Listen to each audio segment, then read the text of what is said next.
As time went on, Theosophy got very popular. Many prominent figures would join the Theosophical Society from all over the world, and many popular doctrines of today's New Age movement would be molded and shaped by them. Theosophy is the first major New Age group, and they are largely responsible for many of the modern New Age beliefs, including the belief that Jesus represented the sun god. After studying the occult and the esoteric in depth, I have come to the conclusion that the Zeitgeist movement and the Zeitgeist films are based on Theosophy, Freemasonry, and the New Age. For those who are unfamiliar, in 2007, a man named Peter Joseph released a film called Zeitgeist. This film received millions of views on the internet and became very popular. Then in 2008, Zeitgeist Addendum, the sequel, came out. From there, Peter Joseph established the Zeitgeist movement. Whether Zeitgeist was a film that was intended by Peter Joseph or whoever was behind it to be what it ended up being, I don't know. But I can say that the message that's being expressed by Zeitgeist is without a doubt the most clear depiction of the mystery school ideology. And it's done in such a way to be, it's kind of what I've described as a sort of mystery schools for dummies. It's a way to get people that normally wouldn't be setting foot to any various secret societies. It's a way to indoctrinate them and get them to believe in the same sort of elitist mindset without having to go through any particular initiation. It's also usually accompanied with the idea of pride. That is that the people believe that what they believe is only for a select few, and that sort of has this way of sticking with them, and that nobody believes what I believe, and so it's sort of this elitist mindset that comes with that as well. The first Zeitgeist film was divided into 3 sections. The second section was about 9/11 being an inside job. The third section was about the corruption of the Federal Reserve. I have no real issue with the last 2 sections, but since the release of the first Zeitgeist film, Peter Joseph, the creator, has distanced himself from the 9/11 issue altogether.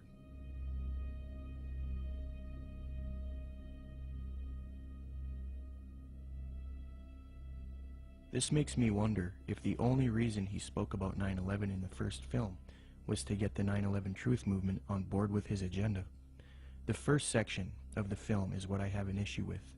Contained in this section is the modern belief system of the New Age movement, the Theosophical Society, and Freemasonry. With the Zeitgeist, it's, Satan's good at what he does, bottom line. And the first one, what they do is they come right out and in the first segment, I think the first 38 minutes, they just go after Jesus Christ, his deity. Basically what they try to do is convince everyone that Jesus Christ is just a knockoff of Horus and a lot of the other pagan deities, and they try to draw all these parallels and similarities. These parallels and similarities have all been debunked by Bible scholars and things. In fact, I think there's even a couple challenges up on the internet, the Zeitgeist Challenge, where they offer money if they can actually. So they've been debunked. I've done, oh my word, I don't know how many teachings debunking both movies. But if somebody were to see that for the first time and not know any different, oh, hey, it sounds convincing, sounds, this or that. And so what they've got to do is discredit the Word of God, the deity of Jesus Christ. As Theosophy grew, it produced influential figures such as Annie Wood Besant, born October 1st, 1847. She was a Marxist and a socialist. Besant was so inclined towards socialism that she defended it in public debates. One such debate was conducted between her and a man by the name of G.W. Foote, a secularist who supported republicanism. The debate was held at the Hall of Science on February 2nd, 9th, 16th, and 23rd, 1887, a 4-night debate series. The title of the debate was, "Is Socialism Sound?" Angelique Richardson and Chris Willis from the University of London Institute for English Studies, when commenting on Besant's worldview, note, quote, "The socialist feminist Annie Besant joined the Marxist-based Social Democrat Federation, SDF, in the 1880s. Annie Besant met the founder of Theosophy, Helena Blavatsky, in 1890, and she quickly read Blavatsky's material. Besant recorded her first acquaintance with Blavatsky. She wrote, quote, "I was standing with my hand in her firm grip and looking for the first time in this life straight into the eyes of HPB. We rose to go, and for a moment veil lifted, and two brilliant, piercing eyes met mine, and with a yearning throb in the voice, 'Oh, my dear Mrs. Besant, if you would only come with us.' I said a commonplace, polite goodbye, and turned away with some inanely courteous and evasive remark. 'Child,' she said to me long afterwards, 'your pride is terrible. You are as proud as Lucifer himself.'" Besant would get involved with the secret society known as Freemasonry. In 1902, she established the International Order of Co-Freemasonry, and then set up lodges all over the world with theosophic underpinnings. Theosophy, Freemasonry, and Marxism are all connected with the New Age movement. Besant would become president of the Theosophical Society in 1908.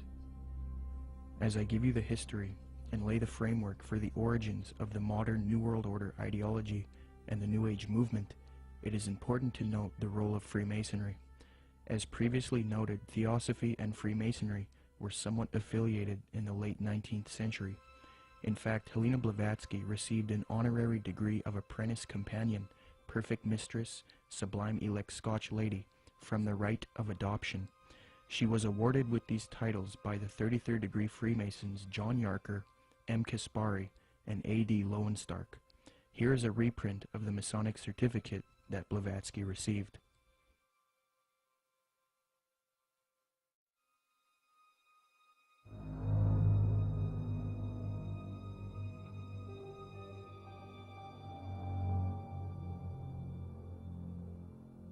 There are many different views on the origins of Freemasonry.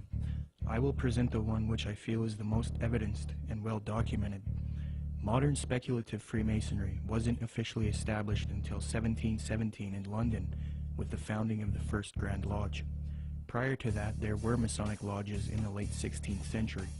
You first have operative Masonry involving those who would work with stone and who were part of a stone guild that built cathedrals and buildings in the Middle Ages. Around the 17th century, these operative Masons started accepting people into their craft who were not simply stoneworkers. Soon Masonry was not simply limited to stoneworkers. They then later developed into modern speculative Freemasonry of today, which involves secret handshakes, codes, symbolism, mythology, and legendary. The earliest documentation of the word Freemason is in the calendar of the coroner's rolls of the City of London. This is dated 1378 AD, edited by Reginald Sharp and published in 1913. Commenting on the origins of Freemasonry, Harry Carr remarks, quote, "It developed in Britain out of the building trades and fraternities, whose history goes back some 600 years in England. I do insist, however, that our present-day speculative Freemasonry is directly descended from the operative Masonry, whose beginnings we can trace back to the earliest record of organization among Masons in 1356. As far back as 1917, as modern Masonry was already 200 years old, people were recognizing the connection Freemasonry and Theosophy had. In the 1917 work, Heresies Exposed, W. Host remarks, quote, "Freemasonry viewed doctrinally is Theosophy." With respect to the previously mentioned Zeitgeist films and the Zeitgeist movement, I will demonstrate that after a thorough study into these teachings of Theosophy and Freemasonry, it becomes quite clear that this film and movement, which has captivated so many truth seekers, is nothing more than the externalization of Theosophy, Freemasonry, and the New Age to the public. This is important because if it turns out that Zeitgeist is leading people into Theosophical and Freemasonic ideologies, it means that rather than standing against the New World Order One World Government agenda, like the anti-New World Order movement is supposed to be doing, truth seekers are actually associating themselves with ideologies and organizations that are connected to the New World Order, which I will also demonstrate. I will now qualify this hypothesis since I have laid the foundation for Theosophy and Freemasonry.